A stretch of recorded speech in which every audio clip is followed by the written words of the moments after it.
И здравейте, приятели! Аз съм Венци и днес продължаваме да снимаме клипове, както винаги, на някаква игра с заболекари. Нямам каква е. Изтеглих си я преди малко. Виж го това колко зъби има. Колко повредени зъби има. И сега взимаме тази машинка и трябва да му дълбаем зъба. Ще му дълбая зъба колкото си искам. Да го заболи. Аре бе, Гошо, много криви зъби имаш. Е така.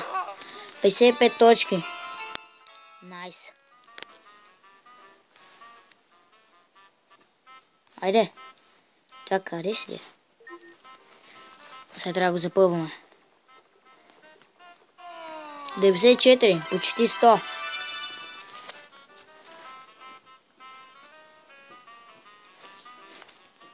Не, сега този. Е, кое? Това. Познав. Гледай, сега ще дупчим. Ох, това доста боли. Ако някой е ходил на заболека или са му прави с тази машинка нещо, да напише долу в коментарите. Той изглежда доста болезнено.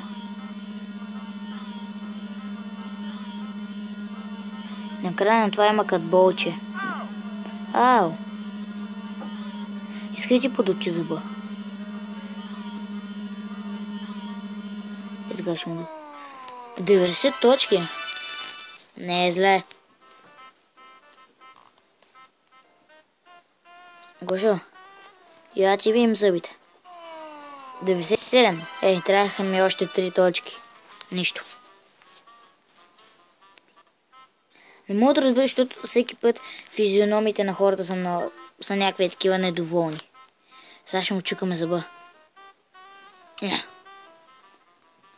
Ня. Ох.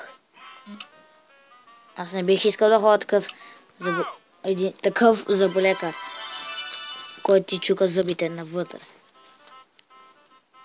И то без опойка. Ако и вие мислите така, напишете в коментарите. Да запълним зъба.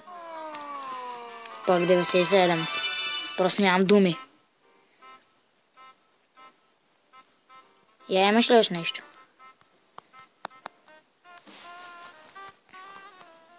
На Гошо му е изчупен зъба. Кой беше? Ще правим зъба на Гошо.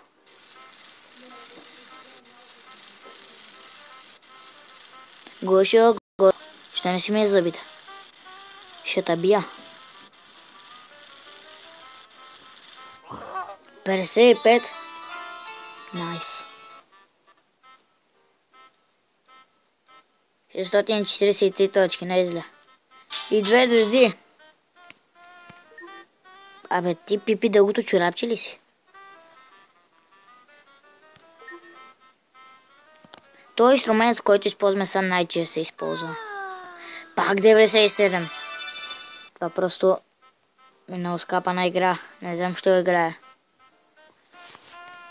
Ще бъде малко лека. Гледай, сега това му избелва зъба.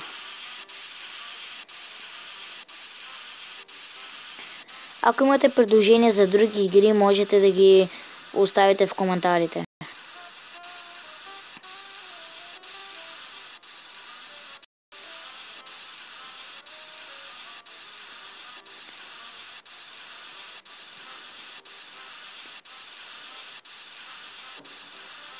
Аре, това много бавно се прави.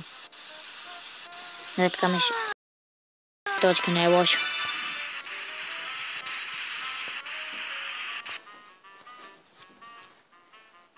И, приятели, благодаря за отделеното време и чао!